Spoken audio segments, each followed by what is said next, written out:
నమస్తే అండి, నేను మీ డాక్టర్ ఆచార్య. ఈరోజు చెప్పేటువంటి సుజోక్ థెరపీలో ఉన్న హెల్త్ టిప్ సీనియర్ సిటిజన్స్ గురించి. చాలామంది 50 ఇయర్స్ దాటిన తర్వాత ఏంటంటే మోకాలు నొప్పులతో బాధపడుతూ ఉంటారు, లెఫ్ట్ సైడ్ కానీ రైట్ సైడ్ కానీ.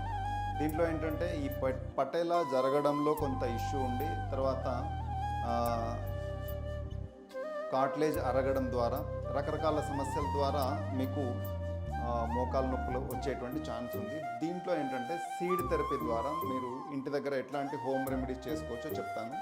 ఇక్కడ ఏంటంటే మిడిల్ ఫింగర్లో మిడిల్ జాయింట్ మీ యొక్క మోకాలను రిప్రజెంట్ చేస్తుంది సుజోక్ థెరపీ ప్రకారంగా.